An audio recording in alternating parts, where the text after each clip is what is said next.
Welcome to CoreLogic's housing market update for February 2023.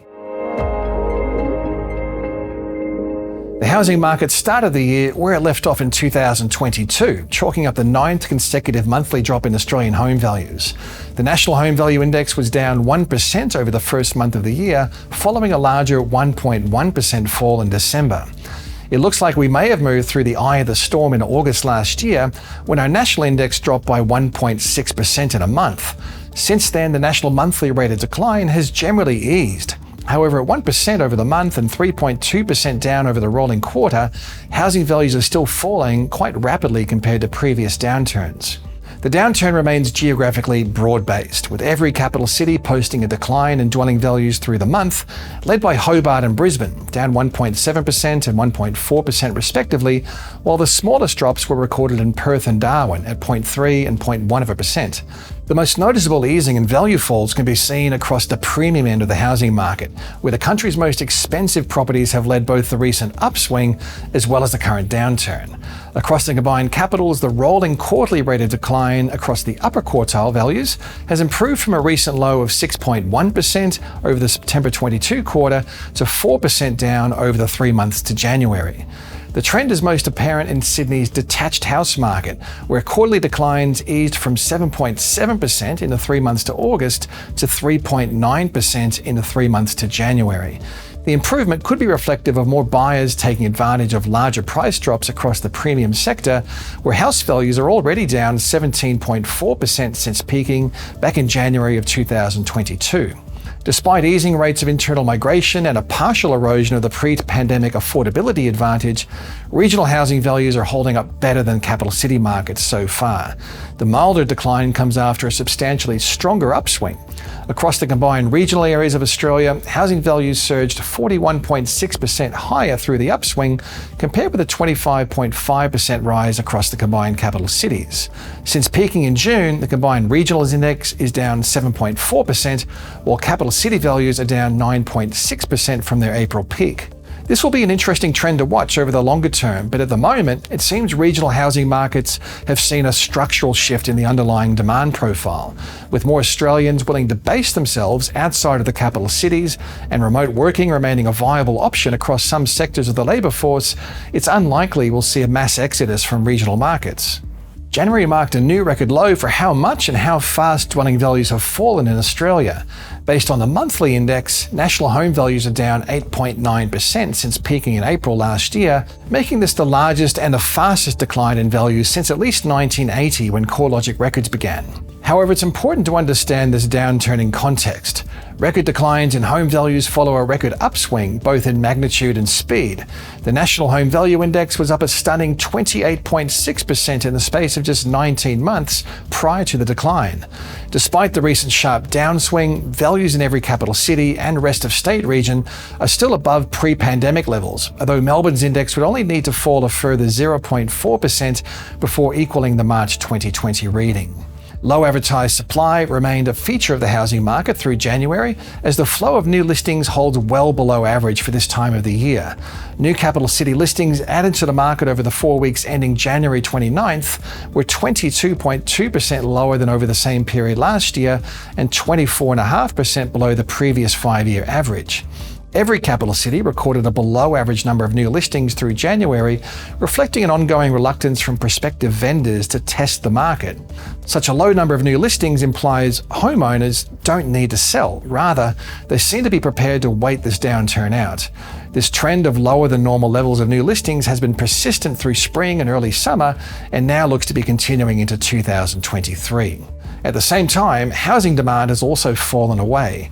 Capital city dwelling sales over the past 3 months were estimated to be 29.4% lower relative to the same period in 2022 and 11.5% below the previous 5-year average. It's unlikely listings and purchasing activity will return to average levels until consumer sentiment starts to improve. There's a strong relationship between consumer attitudes and the number of home sales. With sentiment remaining around recessionary lows, it's harder for consumers to make high commitment decisions such as buying or selling a home. Melbourne dwelling values were down 1.1% in January, taking its peak-to-trough decline to 9.3%.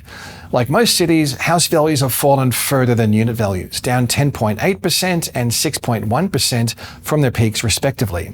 As of January, Melbourne's index remained only 0.7% above pre-COVID levels, and there's a good chance we could see values fall to below March 2020 levels over the coming weeks. Across Melbourne's sub-regions, since peaking, the largest drop in values has been a 15.5% fall across the inner south house market, while at the other end of the spectrum, inner Melbourne unit values are down the least, falling by 4.1% since peaking in May last year. Clearly, there's a lot happening in the property market. Even though value falls have generally become less significant, it looks like this downturn still has some way to go.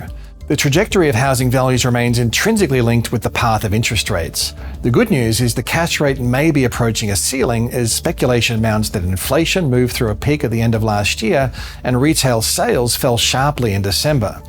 However, it's fair to say there remains a substantial range between the interest rate forecasters, highlighting the uncertainty about where and when interest rates might eventually land. A few clues that inflation may have peaked can be seen in the quarterly CPI numbers. While the trimmed mean remains extremely high, the quarterly rate of growth reduced in Q4, due in part to a sharp drop in the housing component of CPI, which carries the largest weight within the CPI basket. We can also see the main driver of inflation has switched from non-discretionary price rises to discretionary. As the recent spate of rate hikes eventually dampens consumer demand, we're likely to see a pullback on discretionary spending, helping to push inflation lower. Once interest rates move through a peak, it's likely that housing values will gradually stabilize. However, there will need to be a spark to ignite another growth cycle. The most obvious stimulus would come from a drop in interest rates, but any cut to the cash rate probably won't occur until late this year at the earliest.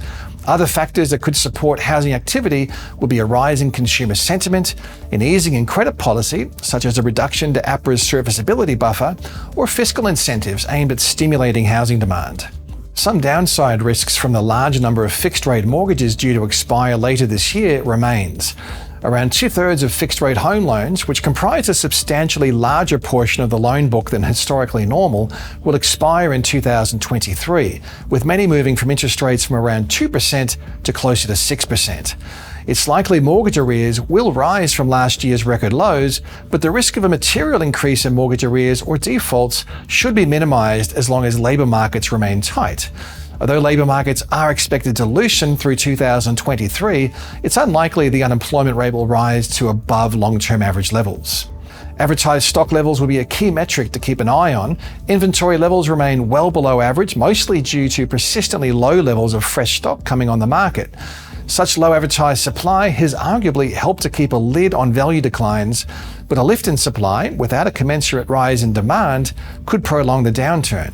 With overseas migration accelerating, especially among foreign students, rental vacancies are likely to remain extremely tight in some markets, leading to further upwards pressure on rents. The rental market is already imbalanced, with vacancy rates holding around record lows. At the same time, there's little evidence of additional rental supply coming to the market. The net outcome is likely to be a further lift in rents and a worsening in social issues associated with unaffordable accommodation costs. With so much happening and some important policy decisions coming up, you can stay in touch with the latest housing market trends at the research pages of CoreLogic.com.au or check out the CoreLogic Australia LinkedIn page.